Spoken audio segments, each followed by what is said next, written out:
Welcome class. आज हम physiology of urine formation के बारे में चर्चा करेंगे यहाँ पर।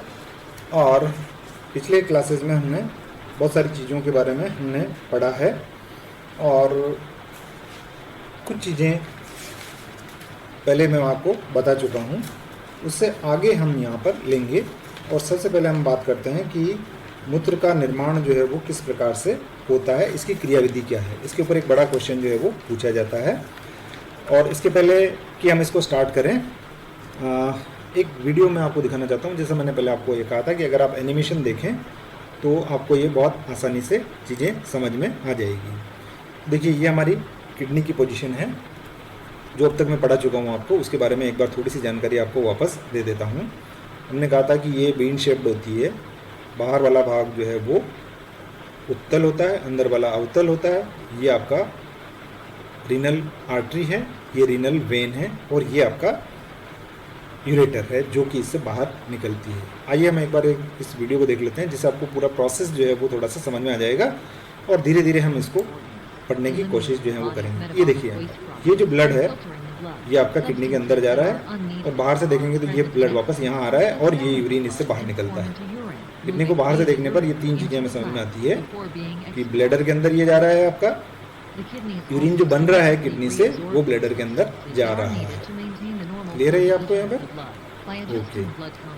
तो हमारी जो किडनी है वो ब्लड वॉल्यूम और प्रेशर को बनाए रखती है। इसके अलावा ये आपका sodium, chloride, potassium, calcium, hydrogen, phosphate के बैलेंस को बनाती है और पीएच को नियत रखती है। और यूरिया, यूरिक एसिड और क्रिएटिनिन, ये जो उत्सर्जी पदार्थ हैं इनको शरीर से बाहर निकालती है। अब आप इसका स्ट्रक्चर देखिए, मैं पढ़ा चुका हूँ आपको पहले कि ये वाला भाग जो है वो हाइलस कहलाता है। इसके अंदर आप देखिए, ये आपका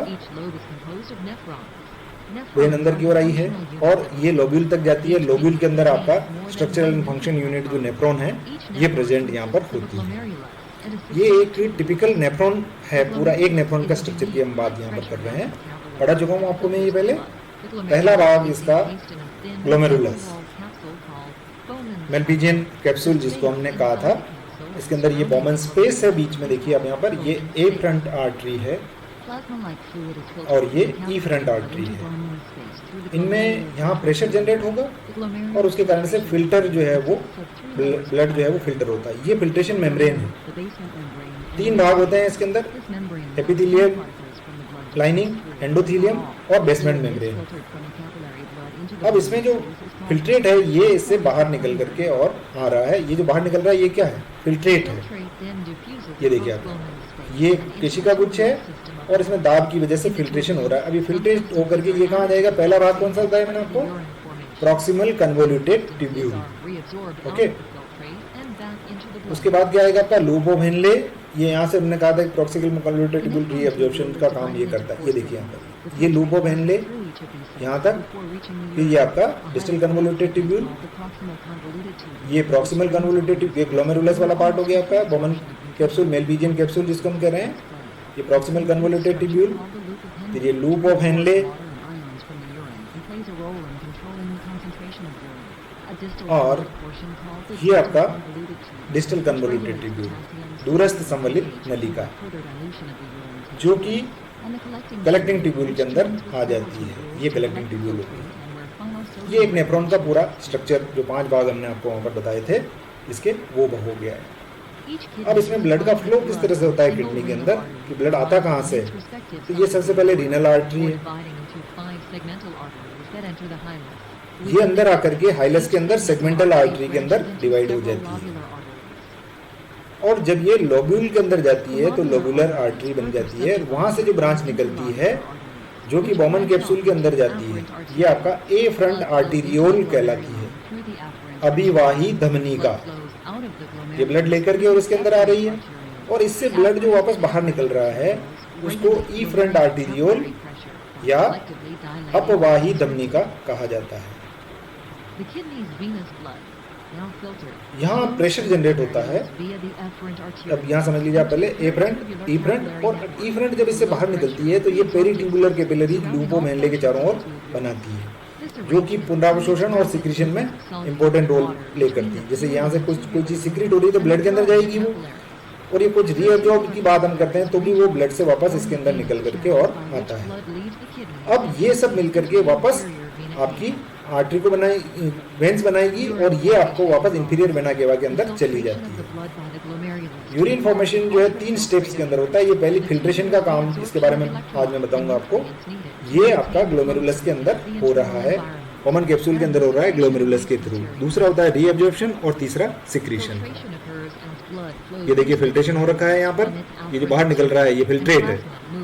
अब फिल्ट्रेट यहाँ से निकल करके कहाँ जाएगा? प्रॉक्सिमल कन्वोल्यूटेड ट्यूब्यूल वाले में, वहां से लूप ऑफ हेनले में। ये देखिए ये इसमें से अवशोषण हो रखा है और ये इसको हम कहेंगे सिक्रीशन। वापस इसके अंदर पदार्थों को फिल्ट्रेट के अंदर डाला जाना और एट लास्ट फिर ये जो यूरिन बना है आपका वो यूरिन निकल करके और ब्लैडर के अंदर आ जाएगा, जहां से यूरिथ्रा के द्वारा इसको बाहर निकाल दिया जाता है। तो एज ए समरी अगर हम देखें इसको तो 3 क्रियाएं इसके अंदर होती हैं। पहला अल्ट्रा फिल्ट्रेशन, जो कि आपका नेफ्रॉन के द्वारा कहाँ हो रहा है? आपका ग्लोमेरुलस के अंदर, ग्लोमेरुलस के द्वारा हो रहा है मेलपीजियन कैप्सूल के अंदर। दूसरा होता है आपका एब्जॉर्प्शन और तीसरा सिक्रीशन, ट्यूबुलर सिक्रीशन। इनके बारे में हम बाद में बात करेंगे। पहले मैंने आपको पूरा बता दिया है कि ये किस तरह से होता है। तो 3 भाग हो गए हैं इसके। ग्लोमेरुलर फिल्ट्रेशन या अल्ट्रा फिल्ट्रेशन इसको कहा जाता है। दूसरा हो गया आपका सेलेक्टिव रीअब्जॉर्प्शन और तीसरा ट्यूबुलर सिक्रीशन। तो आज हम मुख्य रूप से हमारा ग्लोमेरुलर फिल्ट्रेशन या अल्ट्रा फिल्ट्रेशन के ऊपर कंसंट्रेट करेंगे। इसको अति सूक्ष्म निस्पंदन भी कहा जाता है। ओके, ये स्ट्रक्चर है आपका, ये देख लीजिए यहाँ पर इसका। तो ग्लोमेरुलर फिल्ट्रेशन जो है वो किस प्रकार से होता है? ये आपकी जो बॉमन कैप्सूल की जो वॉल हैं इनके द्वारा ये किया जाता है। इसको एक डायग्राम के थ्रू और मैं आपको बताना चाह रहा हूँ। यहाँ पर देखिए आप इसको, ये ग्लोमेरुलर फिल्ट्रेशन ये बॉमन कैप्सूल के अंदर होता है। ब्लड से ग्लोमेरुलस से बॉमन कैप्सूल के अंदर फिल्ट्रेशन के कारण से सब्सटेंस जो हैं वो आ जाते हैं। ये दूसरा और तीसरा भाग जो है इसके बारे में हम बाद में जब ये आएगा तब चर्चा करेंगे। पहले हम देख लेते हैं यहाँ पर कि ग्लोमेरुलर फिल्ट्रेशन किस प्रकार से होता है। तो यहाँ पर एक फिल्ट्रेशन मेम्ब्रेन काम कर रही है, जो मैंने अभी आपको उस वीडियो के अंदर भी दिखाया था। तो एक जो काम करता है हाइड्रोस्टैटिक प्रेशर फोर्स, जो कि ग्लोमेरुलर कैप्सूल के अंदर चीज़ों को फिल्टर जो है वो करता है। दूसरा चीज़ ध्यान रखिए कि जो फिल्ट्रेशन मेम्ब्रेन है उसके अंदर 3 भाग होते हैं। एक आपका एंडोथीलियम, दूसरा बेसल मेम्ब्रेन और तीसरा visceral membrane of glomerular capsule. ठीक है, एक तो ये चीज़ हो गया, ये आपका फिल्ट्रेशन का पूरा एपेटस हो गया है।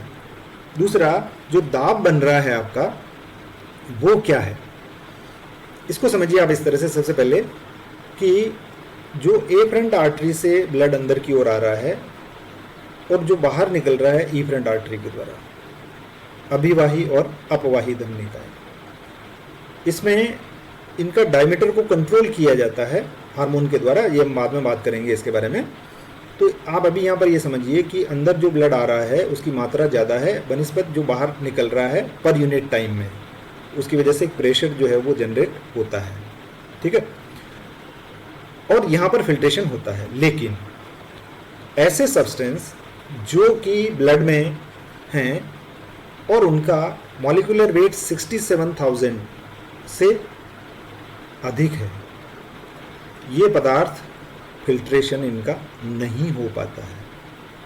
इन ऐसे सब्सटेंसेस को हम क्या कहते हैं? मैक्रोमोलिक्यूल। जैसे आपका एल्बुमिन हो गया, ग्लोबुलिन हो गया, प्रोटीन हो गया, या जैसे कुछ सेल्स हो गई ब्लड के अंदर, तो ये प्लाज्मा के अंदर ही रह जाते हैं। लेकिन जो छोटे हैं जैसे आपका जल हो गया, लवण हो गया, ग्लूकोज, अमीनो अम्ल, यूरिया, यूरिक एसिड, ये यहाँ पर फिल्ट्रेट जो है वो हो जाते हैं। तो ये जो बाहर निकला हुआ भाग है इसको हम क्या कहेंगे? फिल्ट्रेट या निस्पंद कहा जाता है। फिल्ट्रेशन कहाँ हो रहा है? ग्लोमेरुलस में, इसलिए इसको ग्लोमेरुलर फिल्ट्रेट या केशिका गुच्छ निष्पंद कहा जाता है। और ये जो फिल्ट्रेशन की जो प्रक्रिया है यहाँ पर, इसको अल्ट्रा फिल्ट्रेशन या ग्लोमेरुलर फिल्ट्रेशन कहा जाता है।